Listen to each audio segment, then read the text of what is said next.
Palavra da Verdade, com Hernandes Dias Lopes. Irmãos, vamos abrir a Palavra de Deus no livro do profeta Isaías, capítulo 40, versos 12 a 31.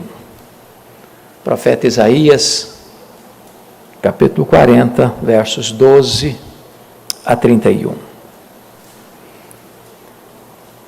Os irmãos vão perceber que praticamente toda esta passagem está regida por perguntas, e por perguntas retóricas. E esse texto tem o propósito de mostrar para nós a majestade de Deus, a incomparabilidade de Deus. Então vamos com muita atenção fazer essa leitura. Peço a você que mantenha a sua Bíblia aberta depois de lido o texto. Está escrito o seguinte: quem na concha de sua mão mediu as águas e tomou a medida dos céus a palmos? Quem recolheu na terça parte de um éfa o pó da terra e pesou os montes em romana e os outeiros em balança de precisão? Quem guiou o Espírito do Senhor, ou como seu conselheiro, o ensinou? Com quem tomou ele conselho para que lhe desse compreensão? Quem o instruiu na vereda do juízo e lhe ensinou sabedoria e lhe mostrou o caminho do entendimento? Eis que as nações são consideradas por ele como um pingo que cai de um balde, ou como um grão de pó na balança. As ilhas são como o pó fino que se levanta. Nem todo o Líbano basta para queimar, nem os seus animais para um holocausto. Todas as nações são perante ele como coisa que não é nada. Ele as considera menos do que nada, como um vácuo. Com quem comparareis a Deus? Ou que coisa semelhante confrontareis com ele? O artífice funde a imagem, e o ourives a cobre de ouro, e cadeias de prata forja para ela. O sacerdote idólatra escolhe madeira que não se corrompe, e busca um artífice perito para assentar uma imagem esculpida que não oscile. Acaso não sabeis? Porventura não ouvis? Não vos tem sido anunciado desde o princípio? Ou não atentaste para os fundamentos da terra? Ele é o que está sentado sobre a redondeza da terra, cujos moradores são como gafanhotos. É ele quem estende os céus como cortina e os desenrola como tenda para neles habitar. É ele quem reduz a nada os príncipes e torna em nulidade os juízes da terra. Mal foram plantados e semeados, mal se arraigou na terra e o seu tronco já se secam, quando um sopro passa por eles e uma tempestade os leva como palha. A quem, pois, me comparareis, para que eu lhe seja igual, diz o santo? Levantai ao alto os olhos e vede. Quem criou estas coisas? Aquele que faz sair o seu exército de estrelas, todas bem contadas, as quais ele chama pelo nome, por ser ele grande em força e forte em poder, nenhuma só vem a faltar. Por que, pois, dizes, ó Jacó, e falas, ó Israel, o meu caminho está encoberto ao Senhor, e o meu direito passa despercebido ao meu Deus? Não sabes? Não ouviste que o eterno Deus, o Senhor, o Criador dos fins da terra, nem se cansa, nem se fatiga? Não se pode esquadrinhar o seu entendimento. Faz forte ao cansado e multiplica as forças ao que não tem nenhum vigor. Os jovens se cansam e se fatigam, e os moços exaustos caem. Mas os que esperam no Senhor renovam as suas forças. Sobem com asas como águias, correm e não se cansam, caminham e não se fatigam. Peço a você para voltar os seus olhos ao verso 18 e ao verso 25. Com quem comparareis a Deus? Ou que coisa semelhante confrontareis com ele? A quem, pois, me comparareis para que eu lhe seja igual? Diz o santo. Eu gostaria, portanto, de conversar um pouco com os meus irmãos sobre o Deus incomparável. Hoje, nas últimas horas deste dia, um ano emblemático, um ano que ficará nos anais da história, como um ano marcado por uma avassaladora pandemia, que chegou em março de 2020, e ainda hoje traz preocupação e angústia para as nações. Mas um ano da bênção, da providência, do cuidado e da proteção de Deus. Um ano em que pudemos ver o sinal do favor de Deus.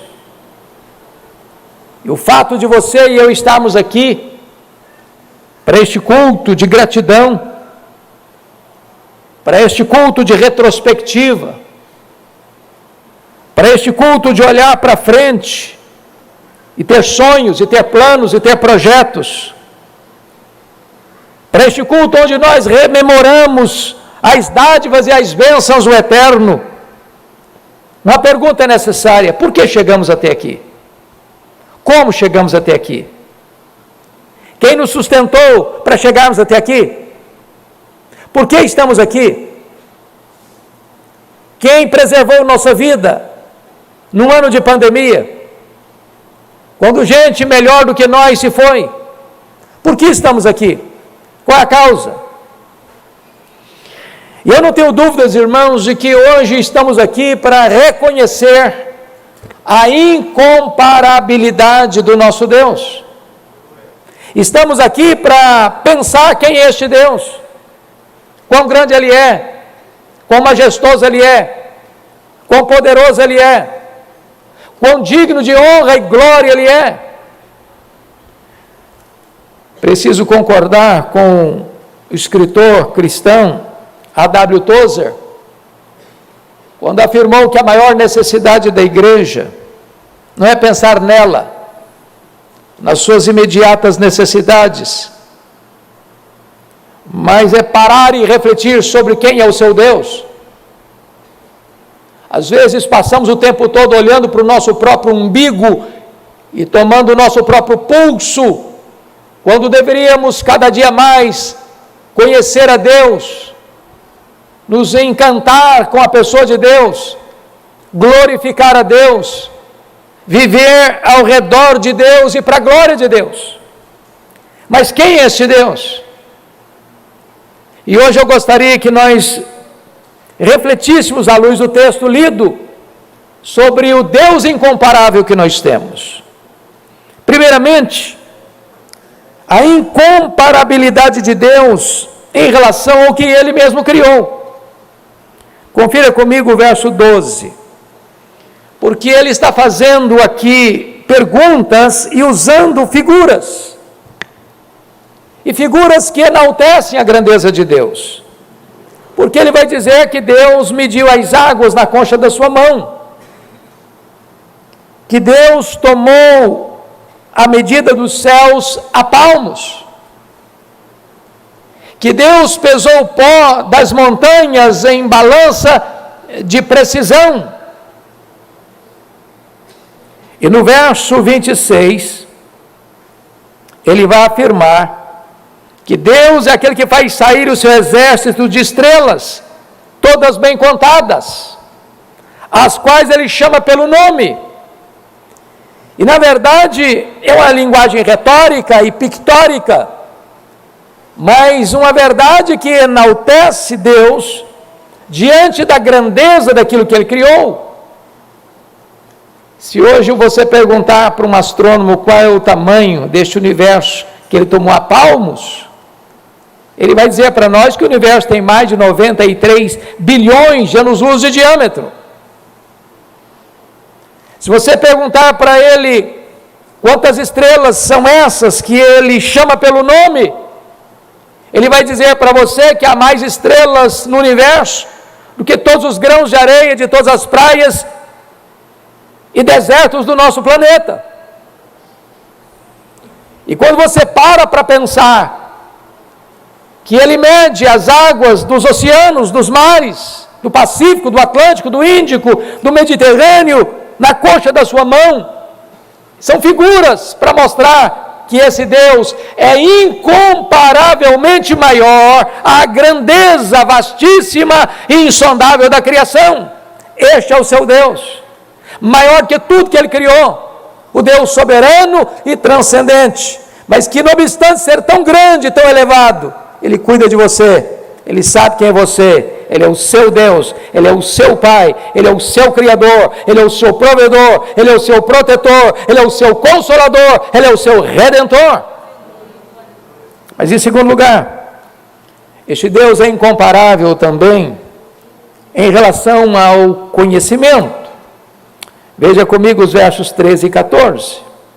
Quem guiou o Espírito do Senhor ou como seu conselheiro ensinou? Com quem ele tomou conselho para que lhe desse compreensão? Ou quem instruiu na vereda do juízo, lhe ensinou a sabedoria? Numa linguagem humana, o profeta está perguntando: quem foi o professor de Deus? Em que escola ele estudou? Em que universidade ele se graduou? Em que famosa universidade ele se doutorou? Quem lhe ensinou a ciência? Quem lhe deu sabedoria para criar todas as coisas, para estabelecer leis tão precisas, para colocar este universo em movimento? Quem está por trás da sabedoria desse Deus? E essas são perguntas retóricas para mostrar uma coisa: todo saber procede dele, todo conhecimento emana dele, toda ciência tem sua origem nele, todo saber humano conhecido e o que ainda está por conhecer tem como fonte ele.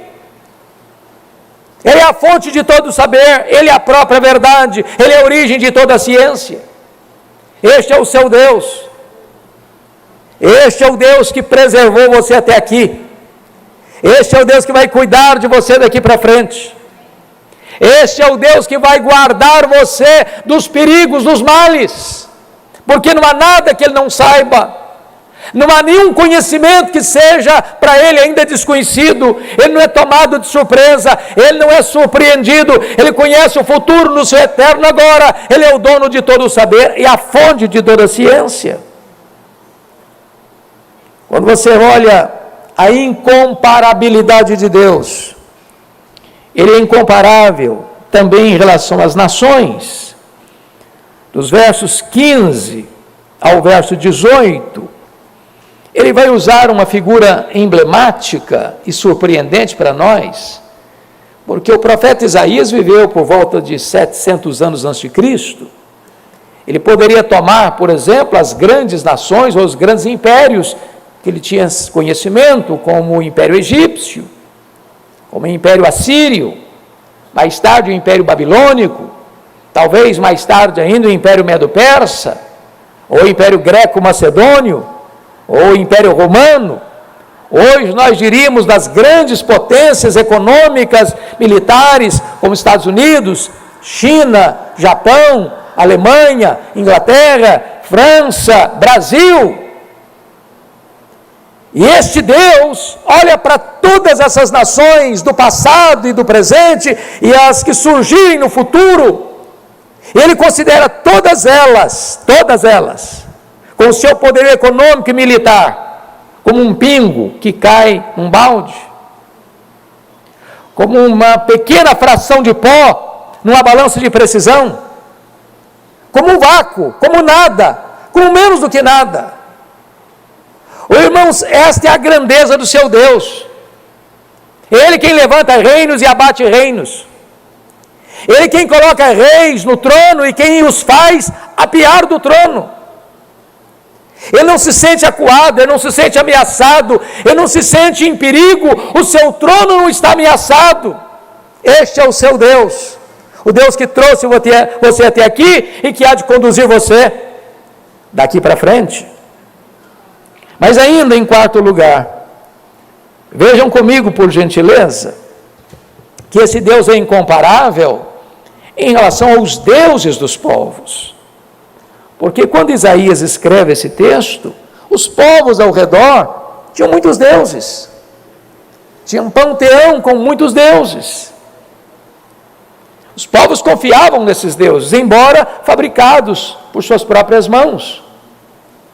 Deuses feitos pelo próprio homem, mas adorados incompreensivelmente pelos homens. Então notem o que ele vai dizer nos versos 19 a 21. O artífice funde a imagem, o ourives a cobre de ouro e cadeias de prata forja para ela. O sacerdote idólatra escolhe madeira que não se corrompe e busca um artífice perito para assentar uma imagem esculpida que não oscile.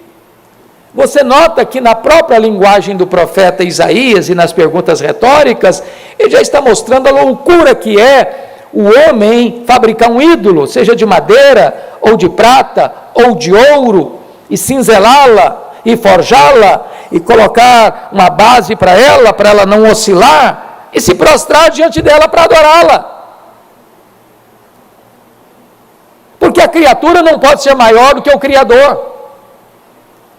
Os deuses dos povos são fabricados por eles e carregados por eles, são um peso. Eles não podem falar, eles não podem ouvir, eles não podem andar, eles não podem segurar nada, eles não podem falar, não podem respirar, porque não têm vida em si mesmos. E eles não podem proteger, eles não podem guardar. O profeta Isaías chega a dizer no capítulo 46 que se houver uma necessidade de uma fuga imediata, os seus ídolos precisam ser carregados nos seus animais ou nas suas costas, porque não podem proteger, eles precisam ser protegidos. Mas o Deus a quem adoramos, o único Deus vivo e verdadeiro, ele não foi criado, ele é o Criador. Ele não precisa ser carregado, ele é quem nos carrega nos braços. Ele não é um peso para nós, ele é quem nos sustenta em suas eternas e poderosas mãos. Ele não está morto, ele é vivo e ele é o autor da vida. Ele não precisa de que alguém o carregue daqui para lá, é ele quem nos conduz, é ele quem dirige a história, é ele quem protege a sua igreja, é ele quem sustenta o seu povo. Este é o nosso Deus, o incomparável Deus. Mas notem comigo ainda,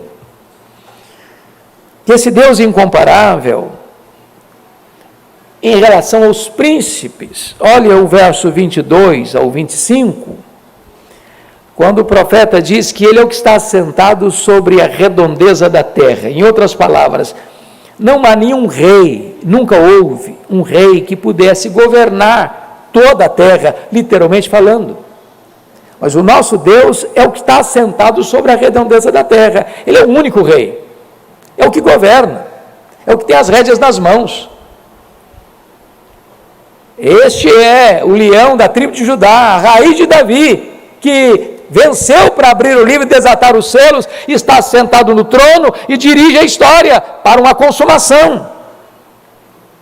Agora olha o verso 23, é ele quem reduz a nada os príncipes e torna em nulidade os juízes da terra. Isso é fantástico, porque você pode pensar nos grandes príncipes do passado, os faraós do Egito, os grandes monarcas, como Senaqueribe, como Nabucodonosor, como Dario o Grande, como Ciro, como Alexandre o Grande, como César de Roma, como os grandes reis, príncipes dos povos, ainda hoje. Diante da majestade deste Deus incomparável, esses príncipes são nada, são uma nulidade. E mais, notem vocês no verso 24, que diz, mal foram plantados e semeados, mal se arraigou na terra o seu tronco, já se secam, quando um sopro passa por eles, uma tempestade os leva como palha. Ou seja, todos aqueles príncipes, reis ou juízes, que se julgaram poderosos, inabaláveis, sábios, que quiseram escantear Deus, que colocaram Deus na lateral da vida, da história, os filósofos, os pensadores, os cientistas, os grandes deste mundo, basta um sopro, basta um vento, e eles são desarraigados, e o nome deles vira pó, e eles passam, mas o nosso Deus continua no trono. Ele continua soberano, sobranceiro, inabalável, o seu trono jamais será abalado, porque ele é eterno. Este é o nosso Deus. Este é o incomparável Deus. Este é aquele que sustentou a igreja até hoje e vai sustentá-la até a volta de Jesus Cristo, nosso Senhor. Por isso, amados, as duas perguntas retóricas dos versos 18 e 25. Com quem comparareis a Deus? Ou que coisa semelhante confrontareis com Ele? A quem, pois, comparareis para que eu lhe seja igual, diz o santo. Então, vamos agora à aplicação desse texto, porque o profeta Isaías, ele escreve como um pastor, ele escreve como alguém que se dirige ao seu povo, e ele deu aqui a base doutrinária. Agora ele vai fazer uma aplicação pessoal, porque isso é a pregação. Não adianta você ter um conceito de quem é Deus, da grandeza de Deus, da majestade de Deus, da incomparabilidade de Deus, e você pergunta assim, e daí? E daí? O que eu faço com isso? Que implicação tem isso na minha vida? O que significa para eu começar um novo ano? Que impacto isso tem na minha postura, na minha atitude, na minha vida diária? E o profeta então começa a fazer a aplicação, confiram comigo, a partir do verso 27, quando ele diz assim, por que pois dizes, ó Jacó, e falas, ó Israel, o meu caminho está encoberto ao Senhor, e o meu direito passa despercebido ao meu Deus. Notem isso, irmãos. O povo que tem este Deus incomparável, às vezes, não conhece esse Deus. Mas esse não era um problema da geração de Isaías, não, esse é um problema da nossa geração. Às vezes, ainda hoje, as pessoas estão perguntando, mas por que meu caminho está encoberto ao Senhor e o meu direito passa despercebido ao meu Deus? Estão dizendo o seguinte, Deus não sabe, ou Deus não se importa, ou Deus não é justo, ou Deus não está me dando aquilo que eu mereço, porque é isso que estão falando, é isso que eles estão acusando, o meu direito passa despercebido, eu tenho direitos, e Deus está me dando, a vida está sendo injusta comigo, eu estou passando por vales tão terríveis, parece que Deus não está me olhando, e se está me olhando, Ele não está me dando o que eu preciso ou o que eu mereço. É por isso que o profeta, antes de exortar o povo, traz para o povo uma compreensão mais ampla, mais profunda da grandeza de Deus, da soberania de Deus, da majestade de Deus. E aí ele responde, notem comigo no verso 28, dizendo assim, não sabes, não ouviste, que o eterno Deus, o Senhor, o Criador dos fins da terra, nem se cansa, nem se fatiga, não se pode esquadrinhar o seu entendimento. O que ele está dizendo aqui? Preste atenção. Se Deus pudesse ser completamente compreendido por mim e por você, que somos seres pequenos e finitos, esse Deus seria pequeno e finito como nós. Nós jamais poderemos alcançar toda a grandeza de Deus. Ele é incomparável. Qualquer linguagem que eu for usar não será suficiente. É por isso que a própria essência da vida eterna é conhecer a Deus. Nós vamos conhecer a Deus e continuar conhecendo a Deus pelo desdobrar da eternidade, e jamais haverá um tempo na eternidade que você possa dizer, agora eu conheço tudo, não tem mais nada para conhecer. Deus é inesgotável em seu ser. Há coisas na sua vida que você não vai conseguir esquadrinhar o seu entendimento mesmo. Há coisas que vão acontecer com você, que você vai ter uma interrogação, e só a eternidade vai revelar a você. O que você precisa não é de explicação, o que você precisa é de fé, porque você não vive por aquilo que você vê, você não vive por aquilo que você sente, você não vive apenas por aquilo que você entende, você vive pela fé. É saber que a sua vida está nas mãos desse Deus. Ele é soberano, Ele é majestoso, Ele é bom, Ele é seu Pai, Ele ama você, Ele cuida de você, Ele está transformando você à imagem do seu próprio Filho, e Ele conduzirá você à glória. Antes, Ele transformará você à imagem do Rei da Glória. Mas notem mais.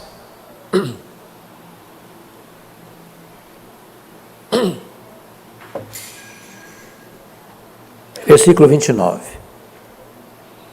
Faz forte ao cansado e multiplica as forças ao que não tem nenhum vigor. Eu não sei se você passa por essa experiência.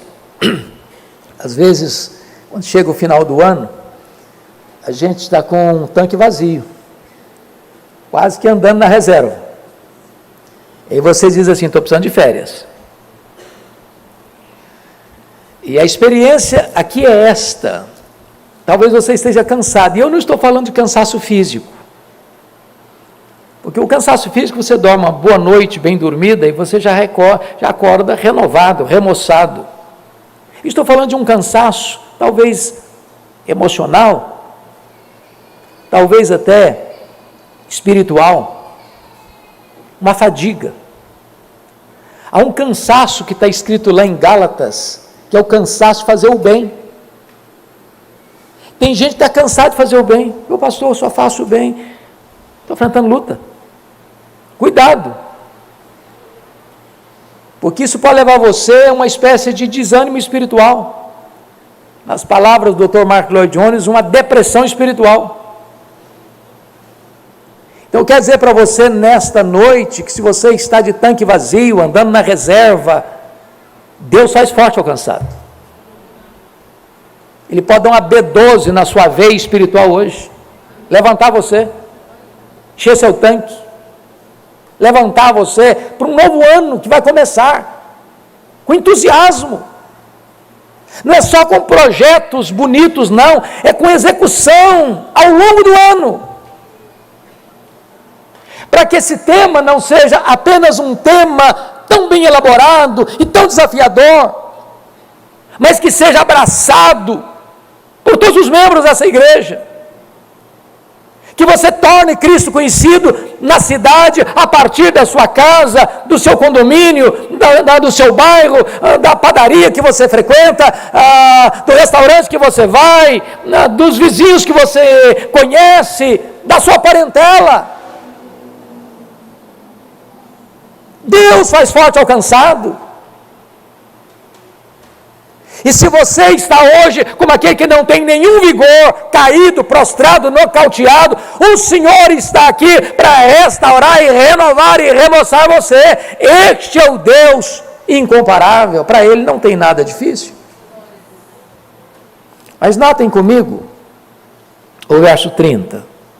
Os jovens se cansam e se fatigam, e os moços de exaustos caem. Ô, gente, a meninada também fica cansada, viu? O que tem de jovem cansado, de adolescente cansado, é uma coisa impressionante.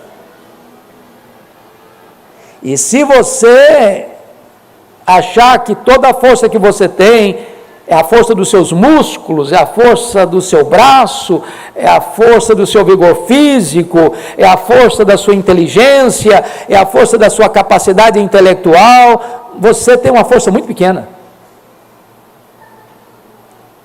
A Bíblia diz que o rico não pode gloriar-se na sua riqueza, o sábio não pode gloriar-se na sua sabedoria, e o forte não pode gloriar-se na sua força. O braço da carne é frágil. Por isso que o texto termina de uma maneira linda, dizendo o seguinte: mas os que esperam no Senhor renovam suas forças, sobem com asas como águias, correm e não se cansam, caminham e não se fatigam. Neste culto último do ano, onde a igreja reunida adora o Deus incomparável, eu quero dizer para você que Deus está aqui hoje para renovar as suas forças. renovar suas forças. Isso não é linguagem mística, isso não é autoajuda, isso não é técnica de comunicação, isso não é técnica psicológica, isso é a palavra do Deus vivo. Ele está aqui, Ele habita no meio do seu povo, e Ele é poderoso para renovar as nossas forças. E é curioso que Ele faz uma comparação. Deus renova as nossas forças para nós agirmos como a águia, para nós subirmos, para nós corrermos, para nós caminharmos. E a águia, para mim, uma das aves mais impressionantes, e a Bíblia faz referência às águias. E eu gostaria, nesta comparação, de pegar só 3 exemplos. Lá no Salmo 103, versículo 5, Deus diz, a Bíblia diz que Deus renova a nossa velhice e nos faz como a águia. Olha comigo, por gentileza, o que está escrito lá, Salmo 103, versículo 5. Quem farta de bens a tua velhice, de sorte que a tua mocidade se renova como a da águia. É curioso isso, não? Você já viu gente avançada em idade, com pique total, com entusiasmo, com garra, com sonhos, com projetos, com vontade de viver e de realizar? Você conhece os Calebes da vida que com 85 anos quer conquistar um monte? A Bíblia diz que os velhos, cheios do Espírito Santo, sonharão. E sonhar aqui não é comer muito e não ter uma boa noite de sono, não. É sonhar de ter projetos, de ter alvos, de ter realizações a cumprir. Porque Deus renova. Estava pegando um comentário ali da biblioteca com o pastor Jailton, e até hoje não se sabe até onde isso é tradição, se é fato, mas alguns acham, acreditam que a águia muda de penas de 10 em 10 anos, e que há águias que vivem até 100 anos, ou seja, ela se renova periodicamente, como se ela reinventasse ela mesma periodicamente. Eu quero dizer para você que Deus hoje está aqui para renovar suas forças. Você é como a águia. Mas a Bíblia faz referência à águia também, lá em Jó 39, e eu queria deixar então essa segunda comparação, porque como nós somos como a águia, vamos lá para ver o que a águia nos ensina lá. Jó 39, verso 27 e 28 diz assim: ou é pelo teu mandado que se remonta a águia e faz alto o seu ninho, habita no penhasco onde faz a sua morada, sobre o cume do penhasco, em lugar seguro. Irmãos, não tem figura mais preciosa para mim do que esta, porque a águia põe o ninho dos seus filhos lá em cima, no alto dos penhascos, longe dos predadores. Que lição preciosa para você, pai, para você, mãe, para você, avô, para você, avó. Numa época em que os nossos filhos, as nossas crianças são tão atacadas por todos os lados. Eu estava hoje meditando no Salmo 118, e o salmista diz que todas as nações contra ele, atacando de todos os lados, como um enxame de abelhas. Este é o mundo que nós vivemos. Tantos riscos, tantos perigos, tantas ameaças à mente das crianças. E a águia nos ensina isso, que os pais precisam colocar o ninho de seus filhos longe dos predadores, dos perigos. Saber quem são os amigos de seus filhos, saber o que se ensina na escola de seus filhos, saber onde eles vão, com quem eles vão, a que hora eles voltam para casa. Todas essas lições estão embutidas nessa expressão: o Senhor renova as nossas forças. uma da águia. Mas finalmente, esse texto, irmãos, também nos leva, Isaías 40, nos leva também para um outro texto que fala da águia, que é Deuteronômio 32:11. Por favor, confira comigo. Deuteronômio 32:11. Está escrito o seguinte: como a águia desperta sua ninhada e voeja sobre os seus filhotes, estende as asas e tomando-os, os leva sobre elas. A ideia aqui é que lá nas alturas, porque está o ninho delas, seus filhotes, longe dos predadores, chega um momento em que o filhote da águia está na hora de sair, de voar, de começar a vida. Mas acomodado no ninho, cálido, quente, aconchegante. O que a águia faz, diz o texto? Ela desperta sua ninhada e voeja sobre os seus filhotes, dizendo o seguinte: olha para mim, veja o que eu faço, siga o meu exemplo. Que lição preciosa para os pais. Os nossos filhos nos observam mais do que nos escutam. Eles nos veem mais do que nos ouvem. O exemplo não é apenas uma forma de ensinar, é a única forma eficaz de fazê-lo. Mas diz o texto que estende as asas e tomando-os leva sobre elas. E alguns estudiosos chegam a afirmar que quando o filhote da águia, apesar de a águia voar sobre a ninhada, dizendo: olha para mim, siga o meu exemplo, faça o que eu faço, não quer sair do ninho, ela arranca o filhote do ninho, mas não o deixa cair, porque estende as suas asas e os toma, e faz isso, e faz isso, e faz isso, até o filhote aprender a voar. Em outras palavras, a águia nos ensina que os pais precisam ter nos filhos seus discípulos. Os pais não podem desistir dos seus filhos, não podem abrir mão de seus filhos.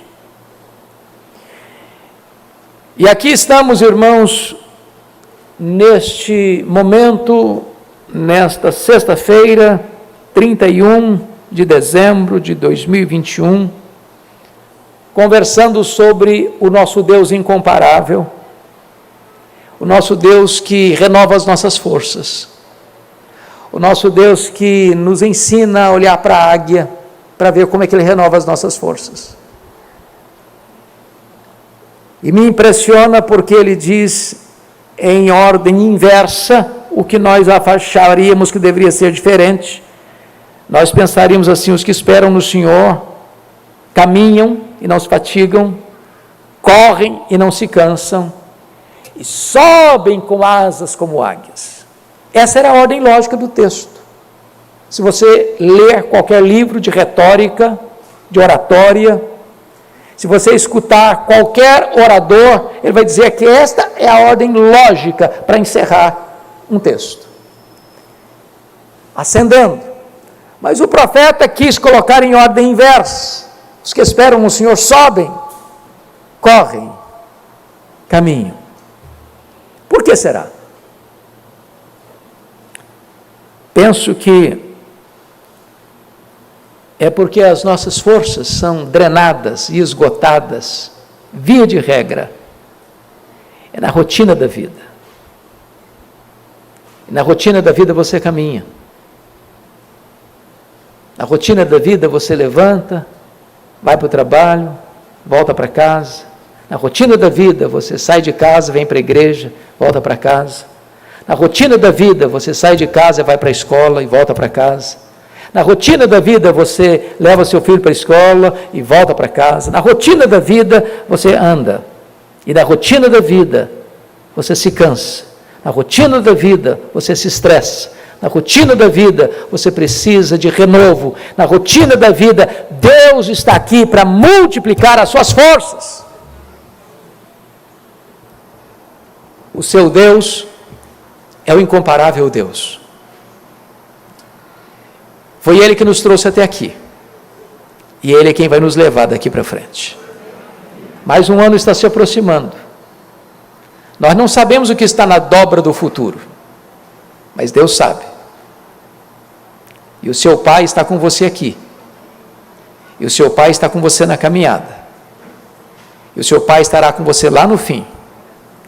Não importa o que vai acontecer no trajeto, Deus continua sendo Deus. Incomparavelmente Deus. O seu Deus. A razão da sua esperança. O seu refúgio. O Deus da sua salvação. A Ele nós tributamos toda a honra, toda a glória e todo o louvor. Amém.